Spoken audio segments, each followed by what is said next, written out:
Olá, pessoas! Cultura é algo que todo local tem, mas é como bem costumam dizer por aí, tem coisas que só existem aqui no Ceará. O Diabéis foi investigar algumas das histórias fantásticas aqui de Fortaleza e para falar um pouco delas, eu converso hoje com o professor Batista de Lima. Bom dia, Batista, seja muito bem-vindo. Bom dia. Batista ele é professor, escritor e também possui uma cadeira na Academia Cearense de Letras. Professor Batista, a gente sabe que o Ceará possui várias histórias fantásticas e também personagens. Um deles é o Chagas dos Carneiros, que satirizava um pouco a república que estava se instalando na época. O senhor poderia falar um pouco dele? Olha, o Chagas dos Carneiros, para começar, era um homem, era um deficiente visual, então, era cego. E por incrível que pareça, Chagas, ele vinha no navio Bahia, aqui para o Ceará, e o navio afundou. Isso à meia-noite. E o Chagas, cego, estava nadando e pediu uma orientação a outra pessoa que estava nadando no mar, a direção da terra. E quando indicaram a direção da terra, ele saiu nadando e chegou aqui, chegou na praia, cego. E aí Chagas dos Carneiros, ele era monarquista, ele era contra a República. Ele achava que a proclamação da República era um atraso para o Brasil.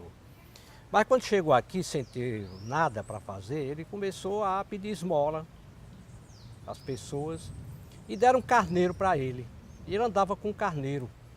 E esse carneiro era pintado por ele, era pintado com as cores de uma monarquia. E ele juntou mais outros carneiros, vários caprinos também, e cada um ele pintava com as cores de uma monarquia. Era a Inglaterra naquele tempo, era a Áustria, cada qual tinha uma cor diferente. E ele tinha uma gaita que ele tocava. Então ele tocava nessa gaita e os carneiros faziam balé na frente dele. Ele mandava os carneiros se deitarem, os carneiros se deitavam. Mandava os carneiros fingir de mortos, os carneiros morriam. Aí ele levanta, cambada, aí os carneiros se levantavam. Então os carneiros obedeciam cegamente ao Chagas dos Carneiros. O que acontece é que o Chagas dos Carneiros, apesar de fazer toda essa pantomima, tudo isso, e se apresentar em ambientes públicos, né? Ele também foi utilizado por um certo comerciante para fazer uma cobrança. E ele foi para a casa do devedor e ficou na rua, na frente da casa do homem, até quando o homem pagou, para se livrar da presença dele. E a partir daí, o Chagas dos Carneiros se tornou um cobrador muito bom, porque os comerciantes, quando tinham uma dívida de um velhaco, manda o Chagas dos Carneiros. E o Chagas dos Carneiros ia com os carneiros dele e ficava ali na porta do homem, com a tendazinha armada, fazendo as brincadeiras dele. E o homem, para se livrar daquela presença incômoda, porque todo mundo ficava sabendo que ele era um devedor, pagava para o Chagas ir embora. Resultado, o Chagas dos Carneiros ficou sendo muito melhor cobrador do que os próprios bancos. Era o maior cobrador de Fortaleza. Então, cobrava dívidas. Chegou a um ponto tal que o Chagas dos Carneiros não tinha mais a quem cobrar, porque ninguém tinha mais dívida. Todo mundo tinha medo do Chagas. Aí ele ficou desempregado. Ele não tinha mais como ganhar dinheiro. E voltou a pedir esmola. E ao voltar a pedir esmola, o Chagas, as pessoas não davam esmola para ele porque tinham raiva, porque ele tinha sido um cobrador. E resultado, Chagas voltou à miséria de novo e morreu miseravelmente. Mas foi uma figura que marcou época na década de 1920 por aí. Mesmo com 20 e tantos anos depois da queda da monarquia, ele ainda era um homem monarquista. Interessante. Ele tem uma história bem legal, assim como o nosso próximo personagem, que era homossexual, né? Quem foi o Zé Tatá? Olha, o Zé Tatá era filho de um casal sobralense. Ele nasceu em Sobral, mas com pouca idade ele veio aqui para Fortaleza porque o pai dele era militar. E o Zé Tatá, o pai dele morreu e ele ficou sendo criado pela mãe viúva com maior dificuldade, né? E Zé Tatá se tornou um homem, um gigante de 2 metros de altura e muito valente. Inclusive estudou até no Colégio Marista, aqui em Fortaleza, né? E de repente descobriu ele próprio que era homossexual. E começou então aqui a participar de desfile de carnaval, a desfilar como rainha do maracatu. Quer dizer, era um homem que se vestia de forma feminina, até inclusive encontrar. Ele uma vez brigou com muitos brincantes do carnaval, mais de 10, e bateu em todo mundo, e tinha um deles, o Raimundo, que depois se aproximou dele e os dois se gostaram. E os dois se juntaram com esse Raimundo, né? Que depois teve o nome de Teresa, né?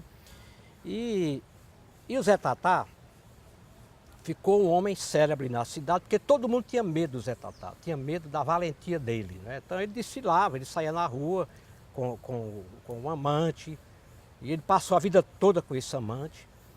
E o Zé Tatá, ele fundou algumas boates, alguns meretritos aqui em Fortaleza, a Ubirajara, a Tabariz, em que ele era o dono, e tinha moças, prostitutas que frequentavam esses ambientes, e tinha o maior respeito, porque todo mundo tinha medo do Zé Tatá. Né? Eu, por exemplo, eu ainda conheci o Zé Tatá, já velhinho, né? Já velho, perto de morrer, passando lá ali no Parque da Criança, aliás, no passeio público, que eu trabalhava na Coelce, e pela manhã, quando ele vinha lá das empresas dele, ele passava em frente ali a Coelce, naquela rua Doutor João Moreira, de manhãzinha, com o marido, né? E o marido morreu. Mas antes de morrer, o Raimundo, né? Eles adotaram uma criança, foi interessante isso, adotaram uma criança, uma menina. Aliás, eles não adotaram, botaram a criança no batente da casa dele. E ele pegou essa menina e colocou o nome de Isis. E colocou a Isis nos melhores colégios de Fortaleza. E essa Isis fez vestibular para medicina, passou para medicina e foi morar no Rio de Janeiro, é médica hoje, formada, uma médica famosa no Rio de Janeiro, criada, filha do Zé Tatá. Então o Zé Tatá ficou uma figura tão importante que aquele viaduto que fizeram ali na leste-oeste, o pessoal chamava aquele grande viaduto que desce para pegar a leste-oeste, eles chamavam de Tatazão, porque ali era o local onde morava o Zé Tatá. O Zé Tatá era muito amigo das prostitutas, era um protetor das prostitutas e morava ali perto. Então muita gente ainda hoje chama aquele viaduto de Tatazão, porque foi uma figura folclórica, figura interessante, ele já morreu. O amante dele morreu antes, ele morreu já com 80 e tantos anos, mas a filha que ele criou hoje mora no Rio de Janeiro e é uma médica de destaque. Eu confesso que essa história eu não conhecia. Agora a gente vai falar sobre, na verdade, personagens. As Coca-Colas do Estoril. Quem foram elas e por que levaram esse nome? O que acontece é que o Fortaleza foi invadida por quase 20 mil soldados americanos. Quer dizer, ao longo da guerra, depois de 42, nós tivemos aqui, segundo consta, em torno de uns 20 mil soldados americanos passaram por aqui. E 1942, foi um ano seco no Ceará. Então, havia o problema da seca, havia o problema da invasão americana aqui na cidade, e havia também o problema da indecisão da guerra. Ninguém sabia se a Alemanha ia ganhar a guerra, ninguém sabia se os países aliados ganhariam a guerra. Então o ano de 1942 foi um ano terrível para o Ceará. E eu conheci várias pessoas que viveram dessa época, rapazes da época, né, que diziam que os americanos chegaram aqui, indo para a guerra, sem saber se eu ia escapar da guerra, se eu ia morrer na África, eles iam para a África, né? Todos solteiros, bonitões, grandões, olho verde. E as moças de Fortaleza ficavam encantadas com esses americanos. Então os rapazes daqui diziam o seguinte: olha, se a gente quisesse namorar, a gente tinha que pegar o trem e ir para Baturité, Iguatu, porque as moças daqui só queriam dançar e namorar com os americanos. Então o que acontece? Os oficiais americanos alugaram o Estoril, a Vila Morena, que o nome era Vila Morena, já era uma casa que tinha grande ali na Praia de Iracema, e que botaram o nome de Estoril, e eles fizeram lá uma espécie de um clube dos oficiais americanos. E faziam grandes bailes, inclusive com grandes bandas americanas vieram para cá. E aí, para poder dançar, eles recolhiam essas moças, tinha até um ônibus que trazia as moças tanto aqui como em Natal.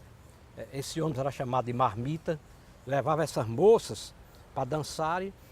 E lá no Estoril, eles tomavam uísque cavalo branco, fumavam aquele cigarro pomol e tinha Coca-Cola. Eles trouxeram pela primeira vez, chegou aqui em Fortaleza, o refrigerante Coca-Cola. Vieram com os americanos da guerra. Antes ninguém conhecia Coca-Cola aqui, só pelo cinema, não é? E eles então davam para essas moças que iam dançar Coca-Cola para elas tomarem. E elas bebiam refrigerante Coca-Cola, dançavam com eles e algumas namoravam com eles. E algumas, inclusive, se relacionaram com eles naquela areia ali da Praia de Iracema, algumas, né? Então, ficavam assim moças um pouco faladas. E chamadas de as Coca-Colas, porque elas tomavam Coca-Cola. E aí, o que é que fizeram? Eles criaram um bloco, os rapazes criaram um bloco de carnaval, chamado As Coca-Colas. E eles usavam, então, vestidos, e alguns deles com um travesseiro na frente, para dizer que estavam grávidas, porque depois que os americanos foram embora daqui, aquelas moças realmente ficaram grávidas, algumas, né? É evidente que alguns até, eu fui falar isso numa sala de aula e uma senhora disse, eu frequentava com meu pai, e realmente tinha algumas que iam com o pai para lá, tinham amigos, né? E não todas, mas infelizmente teve uns que ficaram grávidas, e esse bloco, as Coca-Colas, era um bloco de uma crítica àquelas moças que iam para o Estoril. Daí o nome, As Coca-Colas. Muito legal a história. E agora a gente vai falar sobre um episódio, no mínimo, curioso. É verdade que até o sol já foi vaiado, professor Batista? Foi também no ano de 1942. Eu estou falando que em 42 foi um ano seco no Ceará. E de repente apareceu um dia nublado, totalmente nublado. E isso ficou um clima agradável, o sol não apareceu. Não choveu, mas ninguém viu o sol. Então todo mundo achou aquilo estranho, em plena seca, o sol, o tempo nublado. No dia seguinte, de novo, o tempo nublado, o sol não apareceu o dia inteiro. No terceiro dia que aconteceu isso, lá mais ou menos 10 da manhã, o sol apareceu entre as nuvens. E a Praça do Ferreira, tinha bastante gente na praça, quando viu o sol, deu uma vaia no sol. Vaiou o sol. Isso em 1942. Tudo bem, a Praça do Ferreira. Quando foi no dia seguinte, aí o sol desapareceu. No dia seguinte, de novo amanheceu nublado. Quando foi perto do meio-dia, mais ou menos no mesmo horário, o sol apareceu. Aí toda a Praça do Ferreira e a Guilherme Rocha, quer dizer, a vaia expandiu-se pela Guilherme Rocha, todo mundo vaiou o sol. Os funcionários saíam das lojas que estavam trabalhando, os proprietários, foram vaiar o sol. E o sol encabulado, de repente, desapareceu de novo. No terceiro dia, foi a última vez, tudo nublado, na mesma hora, o sol aparece. Aí foi a Praça do Ferreira, a Guilherme Rocha, a José de Alencar, o centro da cidade, não foi só a praça, o centro da cidade, deu uma vaia estrondosa no sol, e isso teve uma repercussão nacional, porque ninguém nunca ouviu falar em nenhuma parte do mundo, em nenhuma cidade, que o sol fosse vaiado. Mas o sol foi vaiado 3 vezes aqui em Fortaleza e vaiado na terceira vez por todo o centro da cidade. Não bastasse uma vez, ainda foi vaiado outras 2 vezes. Mais 2, foram 3 vezes. É incrível, gente. É fantástico ver como o Ceará possui tantas histórias boas. Até nem o próprio sol escapa, né? Eu gostaria de agradecer ao professor Batista pela presença. Muito obrigado, professor Batista. E você não sai daí. Tem muita história fantástica vindo por aí. Diabéis está só começando.